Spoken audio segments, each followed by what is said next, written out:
And there's a new thing, the cloud. They want you to go to the cloud. And they are selling it as a great idea. You don't need your stuff, just give it to us and we'll keep it on the cloud. It's fine, you don't have to, and you're like, really, but those are my pictures and we'll keep it on the cloud. You pay a little rent to have it up on the cloud.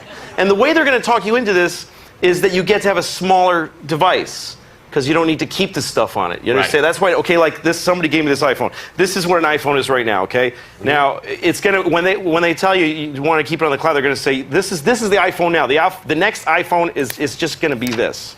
It's just gonna be this, and it's just gonna be this thing, because you need this to store all your movies and stuff on. But you're just gonna have this, and you just rub and go, ooh, I want to see Tom Cruise, and Tom Cruise will be all around your face, and then you want to see, Selma Hayek, and then you take it and you that's how it's gonna work. I'll give you $10,000 for that thing right now. Meanwhile, at the University of Nebraska, computer scientists have developed a version of the internet that is up to 100 times faster than the current system. According to analysts, those using the new system to log on to America Online will now be disconnected in 3/1000th of a second.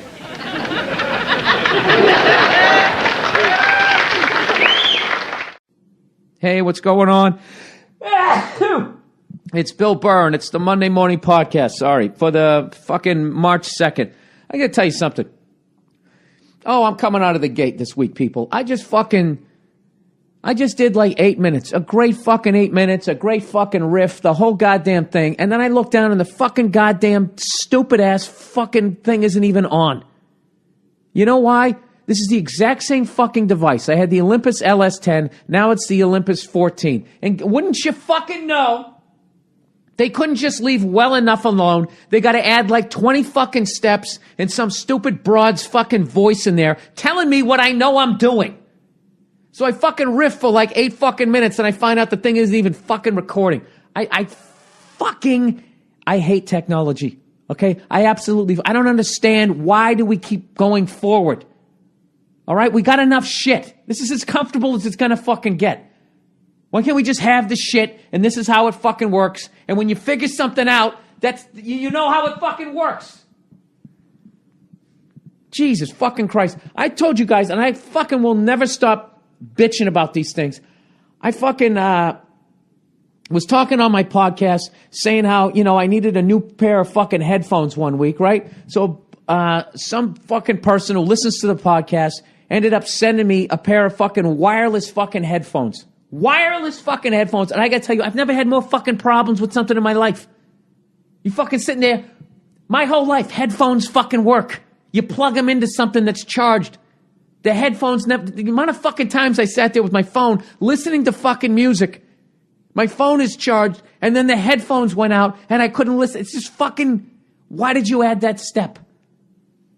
Electronic pencil sharpeners and all that shit, and now it's just something that's gonna fucking, it drives me up the other one, the other pencil sharpener, you could buy a pencil sharpener once, and you could have that thing for 100 fucking years. And little kids could walk up and be like, oh, this was my grandfather's. When he used to, fucking sharpen pencils, and when he built stuff. When we still had good wood in this country, right? It wasn't all wet because it was brand new fucking trees. It was old shit. Oh my God, dude, I was in such a great fucking mood. It's completely changed the whole fucking vibe of this goddamn thing. Anyways, let me relax, calm down. Let me try to get back to where I was. I was in such a fucking great mood because I'm back out here in Los Angeles. Let me make sure this thing's recording. Let me make sure everything's okay. The goddamn nerve center here, Fuck. But I can't believe it's been a quarter century since I made my television debut. It was all different back then. It was back then, I remember if you wanted to take a picture, you would use a camera. Not a telephone. As a matter of fact, if you used a telephone, people would look at you odd. You know, like, just stay still like that. What about in the old days when they took pictures of you way back, you know, where they pulled that thing and exploded and stuff? I got a picture of my great-grandfather. The thing took 6 hours taking your picture, and there's a picture of my great-grandfather, one. They only had, every guy had one picture back then. And it's just him like...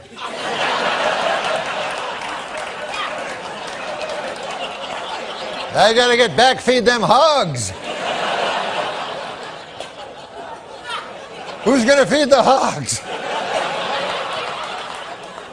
Somebody gotta feed them hogs. Now, in the future, of course, it'll be different. 50 years from now, people will be going like, hey, you want to see 100,000 pictures of my great-grandfather?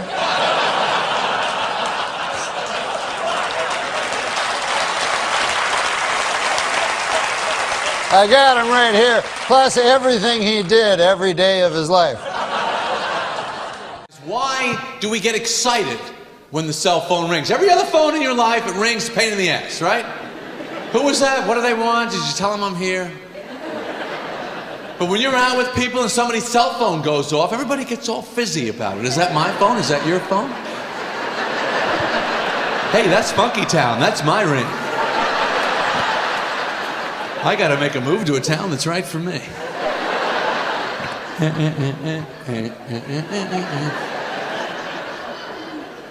Why are you getting excited? Because your cell phone is ringing. It's just a phone, and you know that the call is not important. You know how you know the call's not important? They're calling you.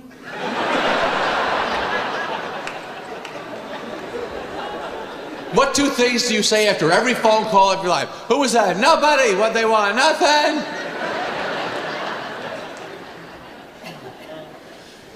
One thing I've noticed about these cell phones is we seem to have much less interest in the people that are actually with us. Their value seems to be dropping quite dramatically. Some people kind of want to let you know that. You know, don't you have a friend that every time you sit down with them, they got to take the phone out and put it on the table? Well, what is that message? You're not the only option that I have?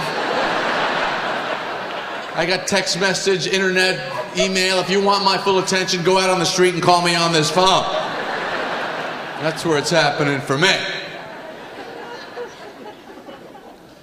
People get, you know, I don't know, it's so dramatic when there's static. You're breaking up! Hang on! Well, what is this, Apollo 13? You're at the mall. Take it easy. You're talking to somebody at the food court getting a pretzel that you can see from the escalator as you're coming down.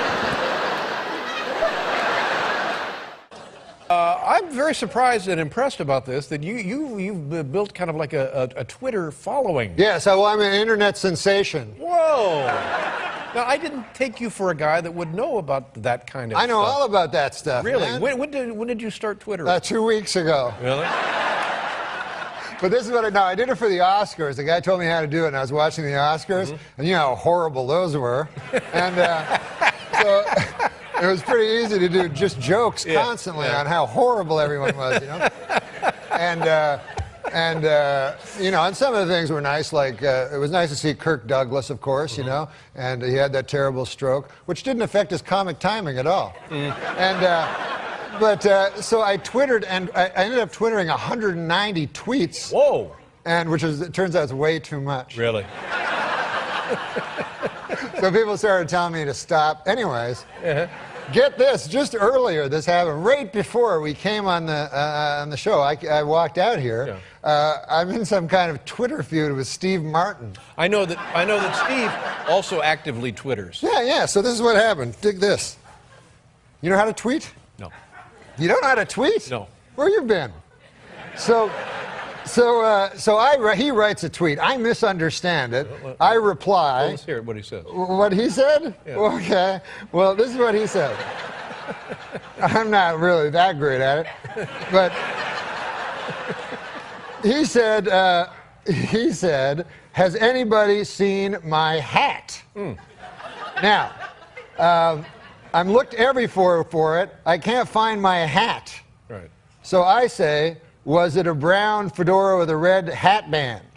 But what I didn't know real, let me tell you about a story so true. We're showing me style and it's all so cool. It's about a garment torn and frayed, getting its threads, the story conveyed. Walking down the streets with holes in my teeth. These ripped ends here, part of me you see. It ain't about the brand or the label it holds. It's about the journey, the stories it unfolds. In these ragged clothes I find my voice, a testament to resilience. My choice from the streets to the stage, I rock my style. In my tattered shirt, I walk that mile.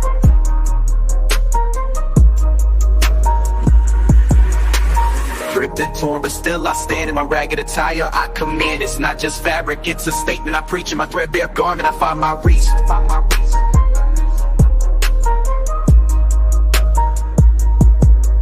From the barrio to the bar, I make my mark. In my worn out jeans, I leave a spark. They may call it rags, but I call it art. In every stitch and tear, I play my part. It's the struggle of the streets, the hustle so real. In my tattered jacket, I seal the deal. A symbol of defiance against the status quo. My passion of pants, I let it show. It's not about the riches or the wealth I lack. In my faded hoodie, I stay on track. It's the heart of the hustle, the grind each day. In my worn out kicks, I find my way. Ripped and torn, but still I stand. In my ragged attire, I command. It's not just fabric, it's a statement I preach. In my threadbare garment, I find my reach. So here's to the ones with the clothes that tear. In our patched up attire we have, so let the world see our garments worn. For in our rags, our stories are born. In the language of the streets we speak. In our torn up clothes we find our peak. Because he sent a twit pic.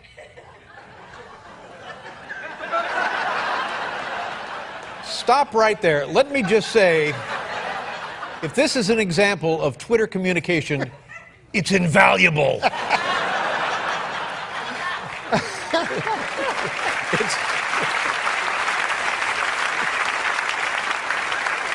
What do you think I should answer him? This is the last thing he said to me. He goes, this just came in 9 seconds ago. He goes, still mulling over this tweet from Norm to me. It's so enigmatic. Is it a put down? Honestly, I mean, he lost a hat, right? Yeah. And then you responded, is it with a red hat band? Yeah. None of this makes any sense. It's a generational thing. Oh, that's I guess so.